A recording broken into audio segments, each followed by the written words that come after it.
recherchez une école de référence pour une double formation universitaire et professionnelle de qualité? Voici l'opportunité à ne pas rater. L'École supérieure d'administration, d'économie, de journalisme et des métiers de l'audiovisuel ESAE vous offre des programmes d'enseignement en licence et en master orientés vers l'emploi qui font d'elle une référence à travers les filières de l'administration générale et territoriale, l'administration du travail et de la sécurité sociale, droit, diplomatie et relations internationales, administration hospitalière, universitaire et intendance, journalisme et métiers de l'audiovisuel et toutes les filières des sciences de gestion. Une seule adresse, www.esae.bj. Rendez-vous dès maintenant sur nos campus ESAE Bedjromende au numéro 90 93 65 21 ou au numéro 98 98 14 00. Paracourt sur le numéro 52 46 12 12. Aboumé-Calavi au numéro 52 88 44 44. Akpakpa au numéro 52 88 33 33. ESAE, l'excellence à un nom. À toutes et à tous, bonjour et bienvenue dans le bulletin matinal d'information. L'accident de la route survenu dans la nuit du dimanche 17 août 2025 sur la route interétat numéro 2 au niveau du pont de franchissement du fleuve Ouémé dans la localité de Tire, commune de Glazoué, continue d'occuper l'actualité. Selon le communiqué officiel du ministère de l'Intérieur et de la Sécurité publique, le bus de la compagnie STM immatriculé CC0085MD assurant la liaison Lomé-Niamey et transportant 54 passagers a percuté violemment la rambade du pont avant de sombrer dans le fleuve. D'après les informations communiquées par une source gouvernementale à 16h48 ce lundi 18 août, les secouristes ont annoncé la fin de l'opération d'extraction. Le bilan actualisé fait état de 23 corps retrouvés et extraits des eaux, tandis que 19 personnes resteraient encore portées disparues. Par ailleurs, 9 rescapés ont été secourus et évacués à l'hôpital de zone de Savet. Leur état de santé est jugé stable. Dans un autre registre, à moins d'un an de la présidentielle de 2026, les débats sur l'après-talon s'intensifient. Reçu le dimanche 17 août 2025 sur l'invité du week-end dernier de ESAE TV, Prudent Victor Tokpanou, député de la 9e législature et maître de conférence en sciences politiques, a défini le portrait que devait incarner le prochain président de la République du Bénin. Suivons-le au micro de Kadé Achero et Billy Laibi. On n'a pas encore d'héritage. On a encore quoi? On ne doit pas encore en parler? Moi, non. Si vous parlez de l'héritage maintenant, tout ce qui viendra après, vous allez le mettre dans quelle catégorie? Attendons encore quelques mois. Pour vous, il s'agira d'un dauphin ou de l'homme providentiel? Ah, vous voulez parler de la succession? Oui. Oh, je ne sais pas. Il n'y aura pas d'homme providentiel, il n'y aura pas de dauphin, il y aura un successeur. Un successeur. Voilà. Vous vous voyez par exemple dans cette peau? Moi? Oui. Oh non, ça ne se passera pas comme ça, pas sur un plateau de télévision. Non, je ne pense pas. Non. Parce qu'on entend dans certains partis politiques, certains sont candidats à la candidature. Oui, bon, ces partis feraient mieux de nous imiter. À l'UPR, nous sommes beaucoup plus disciplinés, ça ne se fait pas comme ça. Ça ne se fait pas comme ça. Nous sommes le plus grand parti du Bénin, en tout cas, au jour d'aujourd'hui. Donc vous pensez que ces partis devaient rappeler à l'ordre leurs militants, c'est ça? Je pense que oui, c'est le minimum. Sinon, ça n'a aucun intérêt. Sauf si c'est le parti lui-même qui ouvre la foire aux candidatures et donc tout le monde en dedans, tout le monde se présente. En tout cas, ceux qui ont l'intention peuvent se présenter. Mais si le parti n'ouvre pas, je veux dire, la foire ou le marché aux candidatures et que chacun dans son coin le fait, c'est plus un parti.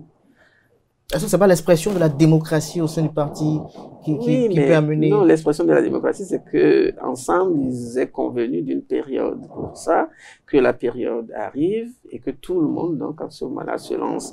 Mais si le parti n'a pas prévu et que si eux-mêmes ne se sont pas entendus pour prévoir une date et que du jour au lendemain, chacun se lève dans son coin, ils fragilisent le parti. Ils fragilisent le parti à ce niveau-là. Pour vous, quelles doivent être les qualités que le successeur doit avoir? Si vous c'est une question à laquelle je n'avais pas pensé, mais si vous me demandez, vous me posez cette question que je dois vous répondre, la personne doit être une parfaite synthèse entre Soglo, Kérékou, Yahi et Talon. Et il vous a demandé les qualités du successeur du prochain candidat. Moi, j'aimerais plutôt demander les majeurs défis qu'il attend, qu'il devra relever. Oui, d'abord, essayer de maintenir le cap. Ça ressemble fort au slogan de parti, mais c'est très important. Je fais partie de ceux qui pensent que le président Talon amener le pays à un niveau où jamais qu'on n'a jamais atteint. Il ne faut pas qu'on redescende. Donc, il faut que le successeur puisse être en capacité de maintenir le cap. Et ensuite, faire mieux. Mais comment le contraindre à faire mieux? Le contraindre, ça c'est différent, ça c'est l'opinion. C'est vous qui faites l'opinion, la presse. Si vous avez demain un président qui commence par détruire tout ce qui a été construit, puis vous le laissez, qu'il a le sentiment qu'il n'y a aucune opposition en face, il va continuer. Mais s'il commence, que l'opposition à l'Assemblée lui dit attention, nous avons des acquis collectifs, parce que tout le monde s'est sacrifié pour avoir ces résultats d'aujourd'hui. Tout le monde. Il y a je vais dire les populations les plus fragiles, qui n'avaient au départ que de petits commerces, et qu'on a essayé de soumettre à une imposition, même peut-être qu'ils ne le payaient pas, mais que de façon effective, ils ont commencé par le payer. Tout le monde paye régulièrement ses impôts. Si vous ne les faites pas, vous avez droit à un redressement fiscal. Bon, donc je veux dire, quand on a fini de faire ça, on a eu droit à un effort collectif. Tout le monde s'est mis à, comme disait le président de la République au départ, tout le monde s'est serré la ceinture. Voilà. Et donc aujourd'hui, les résultats d'aujourd'hui... Est-ce qu'elle a déjà desserré cette ceinture aujourd'hui? Non. Mais on a juste enlevé un trou? Non, je pense qu'il n'a pas intérêt à l'enlever avant de partir. Peut-être que si on doit desserrer la ceinture, ça doit être la prochaine gouvernance. Mais pas celle-ci. Parce que si le président, après avoir tenu de cette manière un peu plus de 9 ans, dans les derniers mois, il baisse la garde, ce serait un désastre. En tout cas, c'est ce que je pense. Il ne m'a pas demandé mon avis, mais s'il demande mon avis, je ne lui conseillerais pas de descendre la garde. Si descendre de garde il doit y avoir, ça doit être après lui. Le ministère des Enseignements secondaires techniques et de la formation professionnelle a invité par un communiqué radio-télédiffusé les aspirants au métier d'enseignant déployés et ayant servi jusqu'à la fin de l'année scolaire 2024-2025 à confirmer leur disponibilité pour la rentrée prochaine. Cette opération, qui s'inscrit dans le cadre des redéploiements destinés à pourvoir les postes vacants pour l'année scolaire 2025-2026, se déroulera exclusivement en ligne sur la plateforme EducMaster. Les intéressés devront accéder à leur espace personnel via le portail MESTFP à l'aide de leur identifiant et mot de passe. En cas de difficulté, ils sont invités à se rapprocher de leur chef d'établissement. L'ONG Health Access Initiative, par le biais du comité de veille citoyenne du projet Cotonou Respire, a organisé samedi dernier un concours dénommé Concours de slam pour la justice environnementale. Une activité qui a réuni des slameurs venus des 4 coins du Bénin et même des pays limitrophes. Le point dans ce reportage. 5 slameurs prêtent leur art à la cause de la justice environnementale l'instant d'un concours. Par petite coupure invisible, une toux, un ulcère, un cancer, une fausse couche, une vie écourtée, classée sans suite. L'objectif de cette initiative portée par l'ONG Health Access Initiative via le comité de veille citoyenne vise à exhorter les dirigeants à prendre des mesures pour la délocalisation de certaines usines de production à Ganri. Nous voudrions atteindre plus un public large et également faire passer un message sous une autre forme que les sensibilisations que nous faisons de coutume. Et pour nous, il faut vraiment aller vers la communauté qui est victime. Et c'est pour cela que nous avons lancé le concours à l'endroit de la communauté et aussi un concours qui est resté ouvert qu'à l'international. Ce qui justifie la présence des Togolais, des gens de Parakou dans le processus et aussi parmi les finalistes. L'originalité du test, l'éloquence, la gestion scénique et la gestion du temps sont des éléments qui ont permis de départager les différents finalistes. Les 5 candidats que nous avions eu devant nous étaient tous très talentueux, mais il fallait à l'arrivée les départager, trouver un premier, un deuxième, un troisième, jusqu'à un 5e. C'est ce que nous avons fait. À l'unanimité, le jury a présenté le résultat que vous avez vu tout à l'heure. Ce qui a permis à Ferdinand Lanon de repartir avec le premier prix de cette compétition. Très peu de personnes, très peu d'organisations apportent des initiatives pour valoriser cet art. Et c'est ce pourquoi nous, slameurs, nous peinons, ou bien il faut dire que ce n'est pas nous qui peinons, c'est cet art-là qui peine à se révéler au public béninois.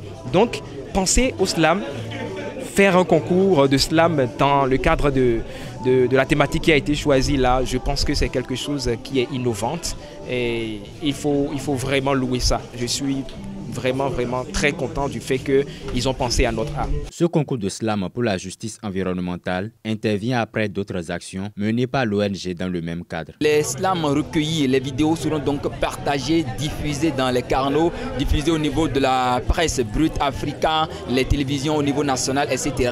pour que cela touche les autorités qui doivent quand même prendre au sérieux cette affaire qui dure depuis des années sans action. L'autre aspect qui est la phase finale de ce projet, c'est comment organiser la communauté pour un recours, pour que le gouvernement ou les autorités sachent qu'il y a quelque chose qu'il faut faire pour que les communautés au Cotonou aient accès à l'air pur, à l'air respirable pour la santé publique de nos communautés. À travers cette initiative, les membres de Health Access Initiative maintiennent la veille pour sauvegarder l'environnement. La Fondation Sylvanus Haïti a tenu une campagne de salubrité le samedi dernier au quartier Vosakpoji, Fifadji et Gbegamek Bagodou. Au cours de cette séance, Sylvanus Haïti et son équipe ont sensibilisé les populations du 9e et 10e arrondissement afin qu'ils maintiennent un environnement sain. Le reportage nous est proposé par Komlan Quentin Amoussou.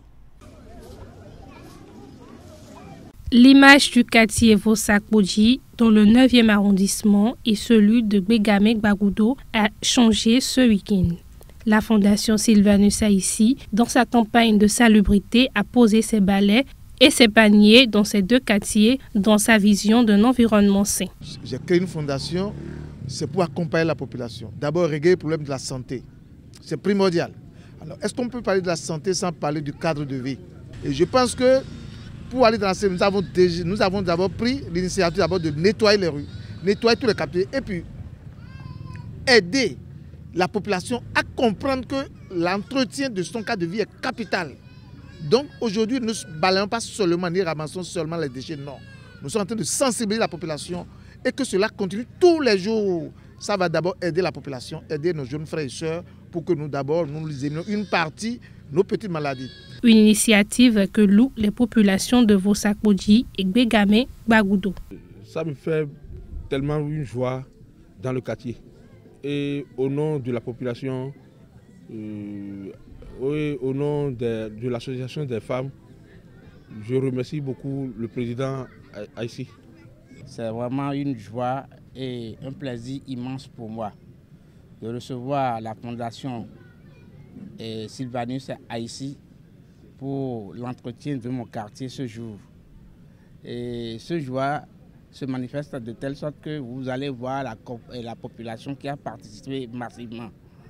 Nous sommes très heureux de mener cette activité parce que c'est une activité qui honore non seulement la fondation Sylvanus Haïti, mais qui honore les habitants parce que nous sommes au cœur de Cotonou.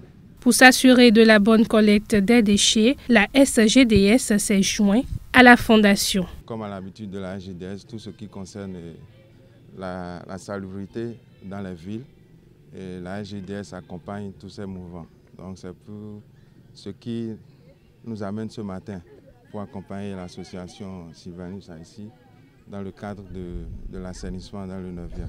Le résultat est visible. Après des coups de balai, ces quartiers respirent un environnement plus sain. La mission évangélique La Flamme du Christ a célébré le samedi 16 août 2025 ses 30 ans d'existence à Nuboifi dans la commune de Pomassé. L'église a marqué ce rendez-vous par plusieurs activités. Le reportage avec Aneldo.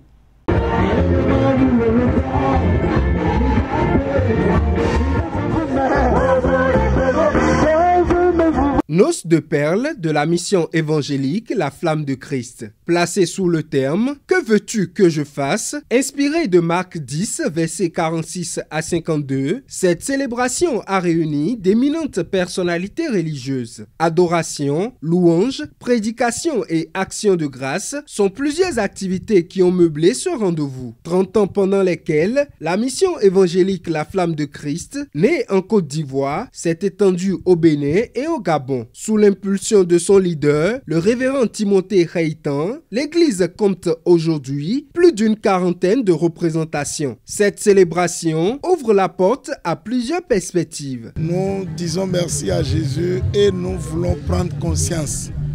30 ans n'est pas beaucoup, mais 30 ans aussi n'est pas peu. Maintenant, nous sommes en train de poser les bases pour un nouveau départ, pour pouvoir reprendre les choses de manière belle, pour que d'ici à 5 ans, nous puissions atteindre des grands exploits. Si tu veux faire quelque chose et en 5 ans, tu n'arrives pas à le faire, ça veut dire que tu ne t'es pas préparé à la chose. Et dans notre cas, précisément la mission évangélique La Flamme de Christ, nous nous sommes jetés dans l'œuvre. Nous avons gagné des âmes, nous avons atteint des lieux, des régions, des pays. Aujourd'hui, nous sommes dans 3 pays.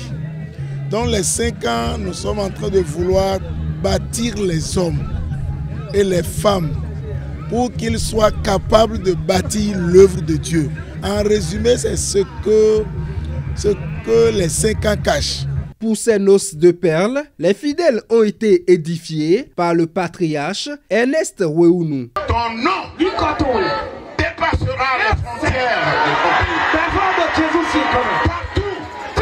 où l'évangile est annoncé. Ton nom sera grand. Alléluia. Amen. Le révérend Timothée Reitan, fondateur de la mission évangélique La Flamme de Christ, a reçu les bénédictions de ses pairs pour les prochaines étapes de sa mission. J'ai la ferme assurance que dans les prochaines années à venir, la moisson sera encore plus abondante. Nous prierons le Seigneur qu'il garde son serviteur en bonne santé. Et parce que sans la santé, je ne pense pas qu'on puisse faire quelque chose.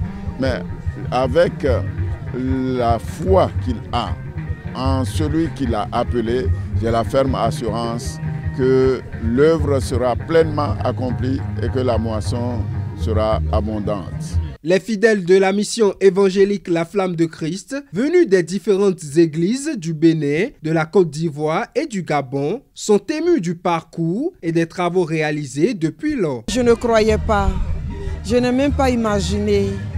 En temps 30 ans, pendant que j'étais au commencement, j'étais là au début, vraiment c'est une très grande joie. Parce que c'est à la MEFC que je fais mes enfants. Et je vais dire que j'ai même été évangélisée même par l'apôtre. Donc je suis sa fille directe. Et je vis jusqu'aujourd'hui. J'ai vu, j'ai entendu. Personne ne me dira quoi que ce soit. Vraiment, je bénis le Seigneur. C'est un événement très émouvant. Un événement très touchant.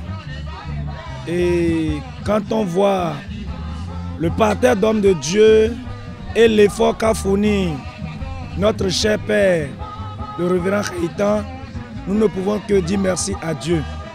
Et notre perspective est de faire plus mieux que ce que nous avions fait maintenant.